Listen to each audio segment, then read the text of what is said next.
Namaskara, Namaste. Welcome to this episode of Skill Talks. I'm Naveen Bharadwaj, your host. Joining me today is the man that has transformed the entire landscape of skilling, entrepreneurship, capacity building, and employment in the state of Karnataka, and the effect is being felt all across India. Dr. Sharanaprakash Patil, Hon'ble Minister of Skill Development, Entrepreneurship and Livelihood. Sir, welcome to Skill Talks, or welcome back to Skill Talks. Okay, namaste. Happy to have you with us on this episode. We spoke a few months ago. We were talking about your department's preparation for the inauguration of Bengaluru Skill Summit, which turned out to be a huge success. There's an edition coming up this year, and it has now become an annual landmark event for the state, if not for the country. But before we talk about the event, sir, Karnataka was known for technology, innovation, and a lot of other things. But in the past few years, you've done everything in your capacity to also make it known for the skill ecosystem that we have here and the type of talent that we have here. How do you see that contributing to the state's economy and the type of investments that can flow into the states? You see, Bangalore and Karnataka have always been way ahead in technology, and especially this being Silicon Valley of the country. Karnataka has a history of establishing quality educational institutions from 60s, not only in the government sector, but it was probably foresight of our leaders for having allowed private sector, especially in professional courses like engineering and medicine in Karnataka. So there are so many best of the institutes in Karnataka which has contributed hugely for the talent pool what is existing in Karnataka. So Karnataka is a natural talent pool here because huge number of engineering colleges and the inclination of the students here to go for technical studies. So we have a right kind of ecosystem, we have a right weather, we have the right talent pool, and now we are also converting it as a skill capital. So for any investment to come and business to thrive, we need to have a right kind of skill sets. So my department is focusing on that. Great, sir. You are as humble as you are passionate, because you're giving credit to the history of this state for the type of talent ecosystem that we have here. Your Karnataka skill development policy is also quite positively revolutionary, because it's breaking the silos, fragmented training, and focusing on unified, integrated training, which of course then leads to the needs of the economy. How do you see those initiatives and the policy helping Karnataka become that $1 trillion economy that we're all gearing towards? For that, naturally, a huge investment is required, and Bangalore being the destination of the global investment, this being number 2 after Maharashtra, and definitely with the right kind of talent pool. And also, you see, we are also integrating this fragmented skilling like in a completely in one platform. We are trying to bring in at all the levels, like from vocational training to the high-end training in deep tech. So definitely Karnataka, and especially the government of Karnataka and skill department, is trying to integrate Very good. the entire ecosystem of skilling, so that we emerge with the right kind of skill set which is required from our youngsters, especially from vocational training to high-end training centers which are being established in the Karnataka. So the focus being employability, Yeah. making sure that they Yeah. find jobs. So that is what we have been doing now, because earlier the focus was on like training, but now training linked to employment is very important.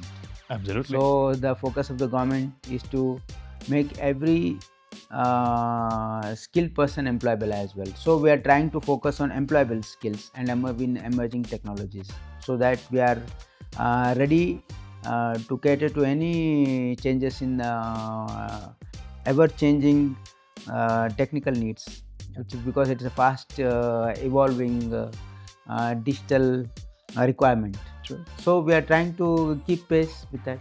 Right. Sir, on that employability piece, one point that is generally talked in various skill and job related conversations is the gap between industry requirements and the available talent still exists, regardless of the number of initiatives that have come up, not just in Karnataka, but I think this is a global challenge. But globally, the requirement is for industry-led skilling so that employability aspect is fully met. How are you all driving that You proactively? see, now you are absolutely right when you say there is a huge skill gap.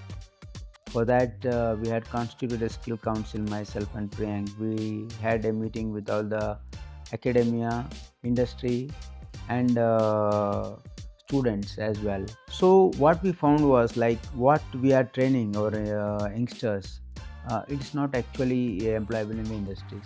So we are asking an input. So in future, so this will be like we are taking the inputs from the industries and academia. We are working together to formulate all the future technologies which are required, especially by the industries, so that our focus and drive will be industry driven requirement. Yeah. So we have come up with a policy of industry linkage where industries can come and approach us for any specific skills. We will do them a platform as well as a training cost. So we have come up with a scheme like that, and definitely that's helping in increasing the employability. So that is the future, because now with the ever changing technological needs and upgradation of the skill is required, upskilling is required. For that we are creating a platform and also taking the inputs from the industries for what exactly needs to be taught. Nice. So the platform is unifying the training coaching efforts. Industry linkage is allowing you to build curriculums based on industry inputs. Yeah. And you're incentivizing the industry also. Yeah, we are incentivizing. We are also giving the cost of the training. Our only focus is employment. So we see we already have a huge clientele, I can say, because so many more than 400,000 youngsters, graduates, and diploma holders are already on board with us on our UNITI portal. So we are now trying to push them for additional skilling so that we get them employed as well, because you see we are giving them unemployment allowance for 2 years, but that will not suffice. Yes. We need, along with this unemployment allowance in what we are giving in UNITI, we need to give them additional skill as well, employable skill as well.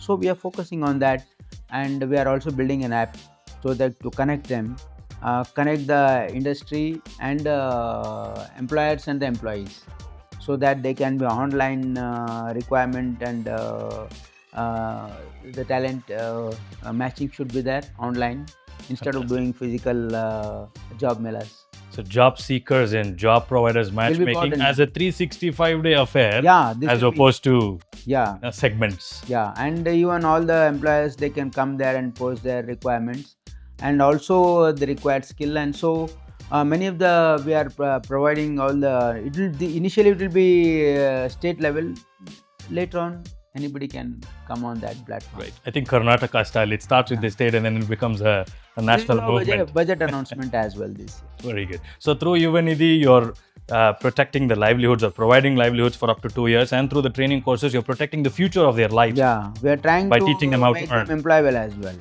Very good, sir. Sir, all of this that we are talking about, it's fantastic. Urban population, maybe tier 1, tier 2 cities, I think will quite keenly take on to this. But we can't forget the fact that 60 to 70% of our population, if not more, still sits in the rural belt. So districts, panchayats, the villages, they may or may not have access to technology as much as we would want them to, or maybe the awareness is missing, right? How are you all focusing on that talent pool? And how are you also providing the training and employment opportunities for them so it's fair for everybody in the state? And That's why our focus is beyond Bangalore. So we are definitely establishing skill development centers, one in Kalburgi, being division headquarters of Kalyan, Karnataka. Then also we are doing one in Talkal, in Koppal and Mysore as well. We are establishing multi-skill development centers, and we are trying to train from that area. Apart from that, see, we are also trying to increase courses, and we are establishing more GDTCs where 100% employment is happening. So we are establishing new GDTCs across the state, not in the Bangalore city, but across the districts. And also we are strengthening our ITI colleges with the Asian Development Bank support. So our focus in the district headquarters is to build and strengthen our existing skill centers, especially ITIs, GTTCs, KGTTI. So that these are definitely employable skills which youngsters can opt and then take advantage of. So our focus is beyond Bangalore as well. In fact, our focus is more on the district headquarters. The ITI and GTTCs a couple of decades ago, unfortunately, was seen as a ಚೆನ್ನಾಗೋದಿಲ್ಲ ಅಂತ ITI ಕಳಿಸ್ತೀನಿ ಹೋಗೋಣ. But now you're changing that narrative and creating respectful, successful opportunities through those very training centers that were possibly neglected. Because you see, in future, there is a huge demand for vocational training as well. Yeah. And even our GTTCs are emerging one of the best technical diploma schools, because where the employment rate is 100%. And there is a huge demand abroad as well. You see, many Japanese companies and German companies are approaching us to employ, and they want an exposure of these students in their industries as well, and they're ready to absorb them as well. So definitely these are the technical courses which are in great demand, especially tool and die making, mechatronics, artificial intelligence and machine learning, electronics, electrical. These are all some of the courses in GTTC which are in great demand. Okay. So we are trying to increase now. Hon'ble Chief Minister has been magnanimous enough for allowing at least 20 more GTTCs across the state. Wow. And also we have increased our capacity in GTTCs from when I took over, it was 2,500 students are getting admission every year in 33 colleges. Now the admission number has gone to 6,000. So that we are giving opportunity of 6,000 students every year. They'll be 100% employed when they come out of their courses after 3 years diploma course and 1 year internship. They'll be 100% employed. So my focus is by the end of these 5 years, at least we should increase that number to 10,000. So at least 10,000 youngsters in Karnataka every year will get an opportunity to study and get an employment in 4 years. That is the focus of the government. Wow. So while academia still has a bit of legacy teaching mindset, you are preparing people for the future, because you talked about mechatronics, there's advent of AI, quantum, deep tech, automation, industrial 6.0 are being talked about. So you're using the same ITIs and GTTCs to actually bridge to the future. Yeah, you see, that is what is required now, because hands-on training is more important, more theoretical one. That's what we need to tweak in our curriculum. That's why we are seeking the intervention of the industries to give in the inputs. How we can tweak our curriculum, how we should structure our training, like 60-40 model, like at least 60% in hands-on training, 40%. This how it is working. Even in German apprenticeship program, which is very famous across the Europe, where 100% employment is happening. This is the model. This is 70-30 model they're adopting. They are spending more time in industries and working hands-on, and then 30% they are being taught the theoretical part as well. Yeah. So this is how we can make our youngsters more employable. Absolutely. Dr. Patil, a couple of times you mentioned about Germany, and you also talked about Japan. I'm also aware of the proactive approach your team, your government and your department is taking towards international migration for jobs, global mobility, be it those international job fairs or the road shows, and those proactive measures being taken. Now, the last 2 months particularly have been a bit uncertain globally. I think it has created unnecessary commotion in the world, I would say.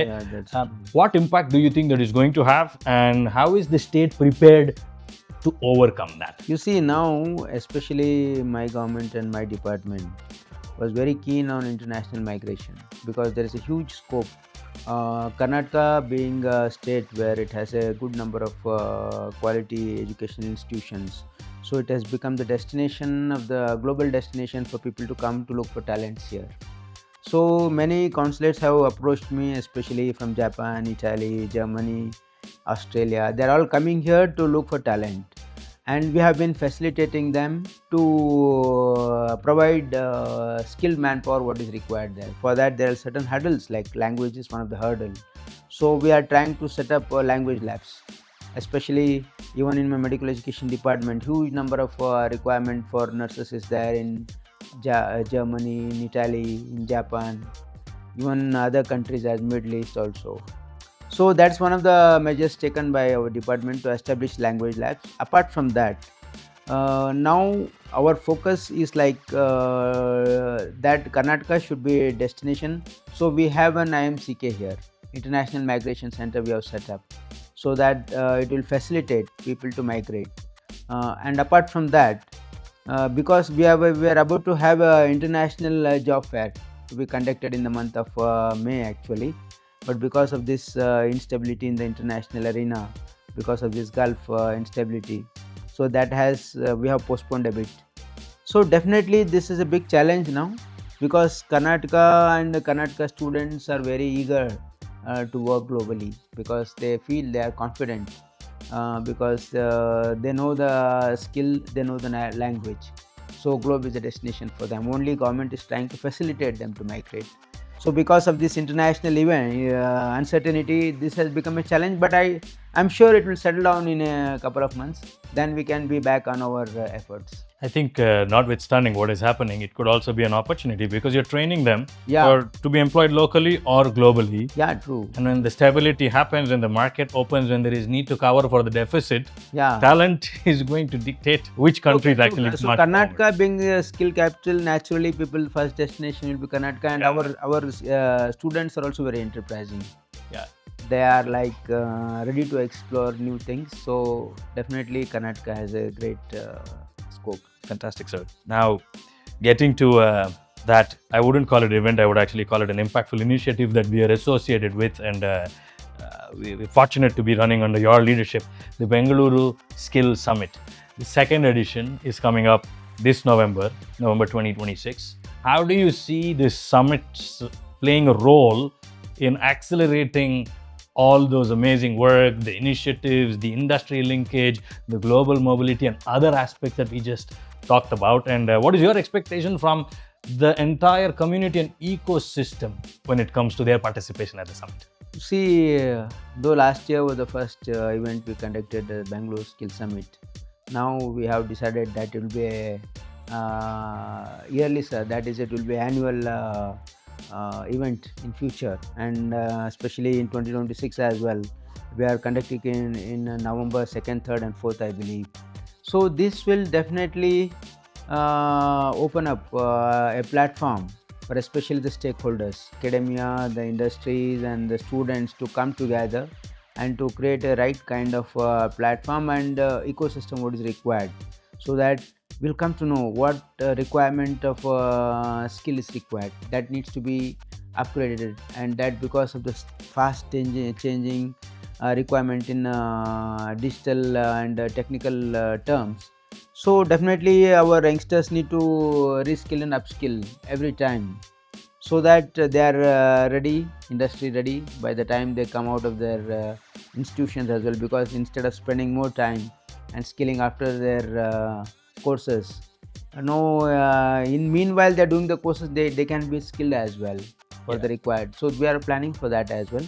So definitely Bangalore Skill Summit will play a great platform for everybody to come together and to set the roadmap, what should we preparing for, and how we look Karnataka in every progress every year. Nice. So definitely this event in future is going to be in a big scale, so that this time only we had actually overshot our expectations.